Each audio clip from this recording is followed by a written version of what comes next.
viagem. O que você pode dizer? Voos cancelados, overbook... E está acontecendo agora a greve dos aeroviários, aeroviários, vamos lá.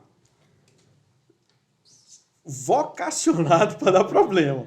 Né? Recentemente, amigo, meus familiares estavam viajando, né? Foram lá para baixo, foram ver o Natal Luz, lá para a banda do Rio Grande do Sul. Quando vieram, o voo de Porto Alegre atrasou 1 hora, que fez perder a conexão em Brasília. Tiveram que dormir em Brasília. Então, todas essas... Não tem um filme chamado Desventuras em Série? Sim. Essas desventuras em série nas viagens, atraso, overbooking, perda de bagagem, toda essa quantidade de imperfeições no serviço, na prestação de serviço, são, sim, de responsabilidade das companhias aéreas.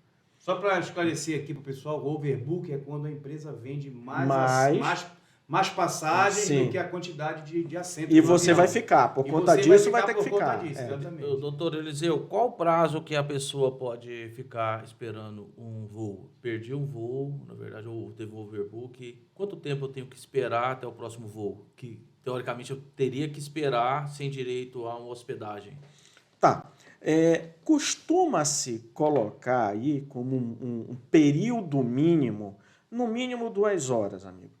Tá? Se a partir da 2ª hora eu não estarei embarcado, se a partir da 2ª hora eu não tenho nenhuma providência por parte da companhia aérea, a partir daí eu deixo de ter um mero aborrecimento, para que desse mero aborrecimento já comece o direito do consumidor trazer uma maior proteção para esse viajante. Tá? A partir daí... Não seria no voo imediato? Doutor Eliseu, o simples fato de ocorrer o atraso já gera dano moral ou teria que comprovar algum outro fator para se gerar esse dano moral? Tá, vamos lá. Haja vista que tem aquele mero aborrecimento hoje, né? Sim. É difícil nós nos depararmos com um atraso? Não. Né? Também é importante a gente entender o Código de Defesa do Consumidor como uma via de mão dupla. Tá? Ela protege o consumidor, mas também ela não vai tornar a atividade econômica algo que seja inexequível. Praticável, né? Sim, porque todo esse conjunto de proteção, ele vai significar valores no final da conta. Tá? Então, é importante a gente entender que atrasos no transporte aéreo, como atrasos numa consulta médica, como atrasos no recebimento de um produto que eu comprei pela internet e ele deixou de chegar aqui, atrasos eles são razoáveis. Até porque existe todo um sistema de logística que imagine você, fator isolado pode retar. Imagine você que choveu demais naquele dia. Sim. Não tem visibilidade para uma decolagem, para um pouso. Estava tendo uma manifestação nas avenidas e tu atrasaste para pegar o avião. Sim, então atrasos, eles são fruto do nosso cotidiano. Eles são razoáveis a acontecer. Eu estou lhe perguntando. Eu sou craque. Você sabe por que Se a minha noiva estiver me ouvindo, amigo, eu sou craque. Eu sou o rei do atraso. Você sabe por causa... Eu estou fazendo o dia do casamento, ela vai chegar tem essa ameaça. É porque é o seguinte, eu observo no direito do consumidor muitas pessoas que postam como se fosse uma receita de bolo. passou de 3 horas, já dá danos morais. Não é. Por isso que eu estou questionando, porque para as pessoas entenderem. Até porque senão a pessoa vai ficar demandando e depois vai ter o dissabor de deparar numa sentença de mero aborrecimento. A gente tem que ter em mente... O direito ele é interessante por conta disso. Em boa medida, o direito, uma noção básica de viabilidade ou não, nós todos temos. Né? Às vezes não precisa um refinamento teórico, doutrinário, jurisprudencial para a gente entender que o bom senso, ele em grande quantidade, ele vai estar orientando da viabilidade das nossas ações. Fato. Mas atrasou 1 hora, 1 hora não gera dano. A partir de 1 hora e 1 minuto gerará. não é assim. É porque o caso concreto... Você já se deparou com isso, já, Eliseu, na internet? O dano pode ser imediato, não pode? Imaginem só, gente, aqui o atraso... Não, imaginem. mas a questão que eu percebo... desculpa, eu estou cortando isso. O que eu deparo é o seguinte, é que eu vejo na internet muitas pessoas colocando como se fosse uma receita de bolo. Não é. E eu acho muito estranho, porque a pessoa fala o seguinte, não, depois de 2 horas já tem que proporcionar isso, passou de 3 horas é isso, passou de tantas horas danos morais. Fica uma coisa muito... Como se fosse uma escalonado. Uma cartilha, não é? Exatamente, por isso que eu estou questionando até para as pessoas que estão nos ouvindo, entender que não é uma receita de bolo, não é que passou de 2 horas ali, a pessoa já tem direito a dano moral. Vai depender do conjunto... O conjunto de acontecimentos é que vão estar orientando aquilo que acontecerá a mais ou a menos.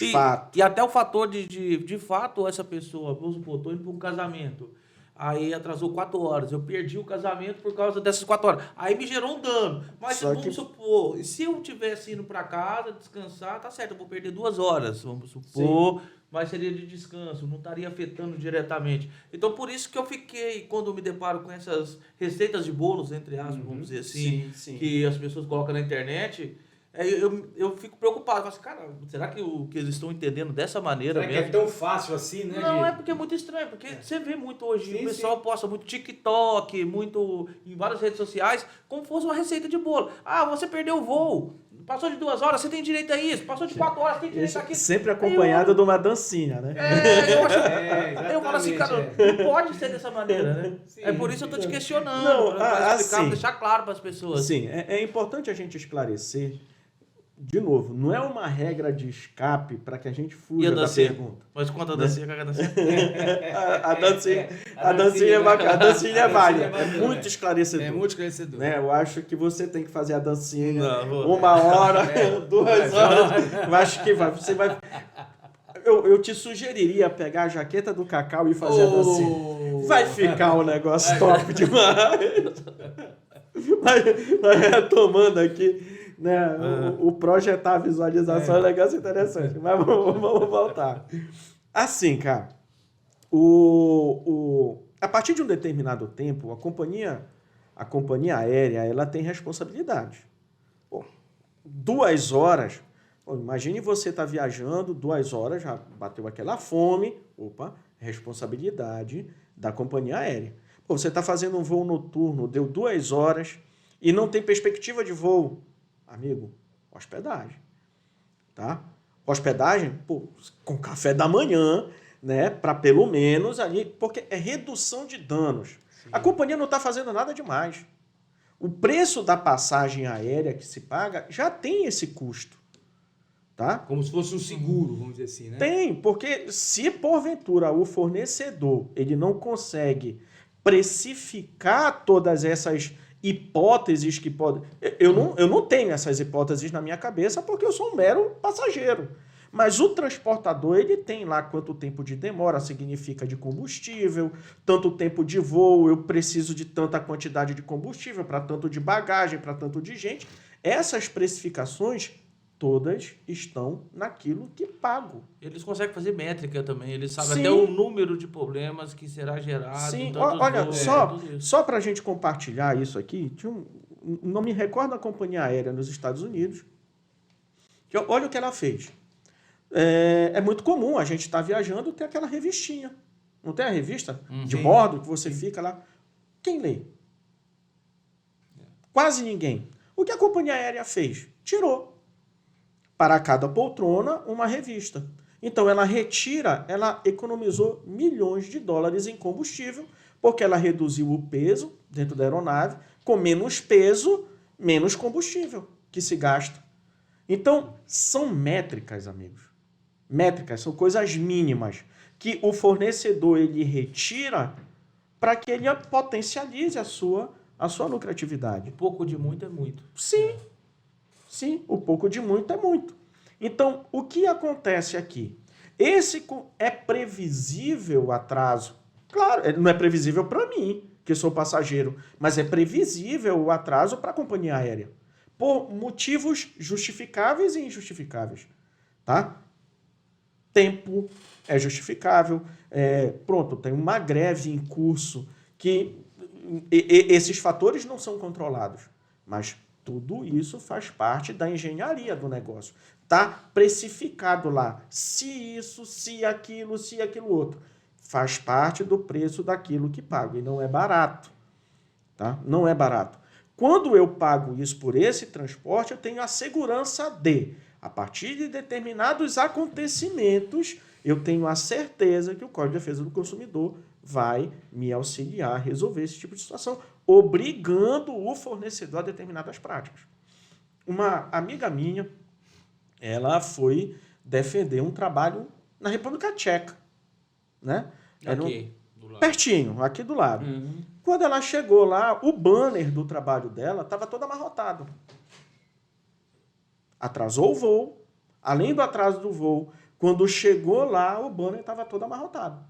Eu disse, olha, vendo o teu caso específico, o atraso em si, ele não é também suficiente para isso, porque é previsível isso acontecer.